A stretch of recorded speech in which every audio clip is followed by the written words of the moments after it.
ആന്ധ്രയിലെ TDPയെ ഒപ്പം കൂട്ടുക എന്നുള്ളത്.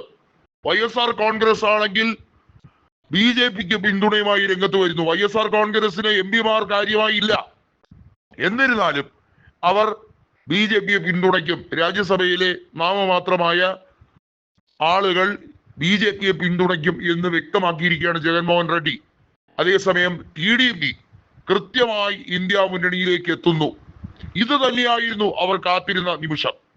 കാരണം സ്റ്റാലിൻ ഇന്ത്യ മുന്നണി വിട്ട് BJPക്ക് അനുകൂലമായ തീരുമാനം എടുക്കും എന്ന രീതിയിലുള്ള കിംവദന്തികൾ പല രീതിയിലും ഗോദി മീഡിയകൾ വെച്ച് കാച്ചി.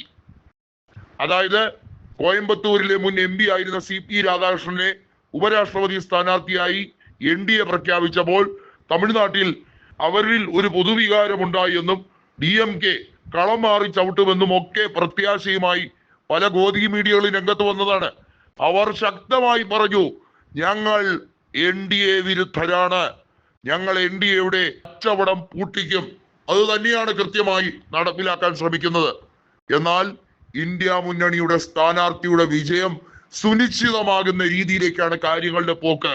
കാരണം നായിഡുവിന്റെ കളി കേവലം TDP MP മാരെ കൊണ്ട് വോട്ട് ചെയ്യിപ്പിക്കുക എന്നത് മാത്രമല്ല, മറിച്ച് BJPക്ക് പിന്തുണ കൊടുത്തുകൊണ്ടിരിക്കുന്ന നിരവധി MP മാരെ, സഖ്യകക്ഷികളിലെ MP മാരെ ഒപ്പം നിർത്താൻ TDPക്ക് കഴിയും എന്നത് വ്യക്തം.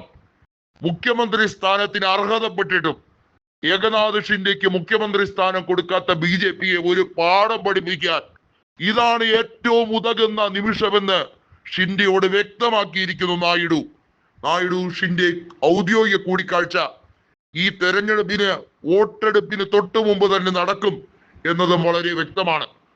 അതായത് സെപ്റ്റംബർ 9-ാം തീയതി ആ സുപ്രധാന വിധിയിലേക്ക് കാര്യങ്ങൾ കടക്കുന്നതിന് മുമ്പ് തന്നെ ചരിത്ര നീക്കമാണ് ഇരുവരും തമ്മിൽ നടത്താൻ പോകുന്നത്.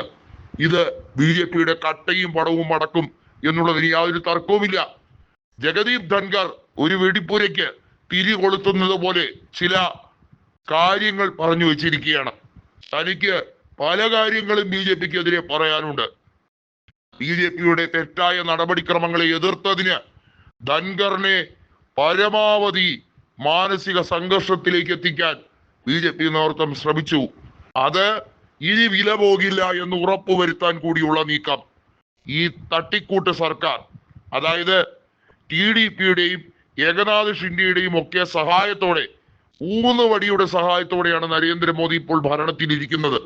ആ ഊന്നുവടികൾ പിൻവലിക്കാൻ സമയമായി കഴിഞ്ഞിരിക്കുന്നു എന്ന നായിഡുവിന്റെ ഉറച്ച വിശ്വാസമാണ് ഈ തെരഞ്ഞെടുപ്പിൽ സുദർശൻ റെഡ്ഡിക്ക് അനുകൂലമായി തെരഞ്ഞെടുപ്പിലേക്ക് നീങ്ങുന്നതും സുദർശൻ റെഡ്ഡി CP രാധാകൃഷ്ണന്റെ മേൽ വിജയം വരിക്കുന്ന ദിവസം BJP സർക്കാർ താഴെ വീഴാൻ പോകുന്നതും.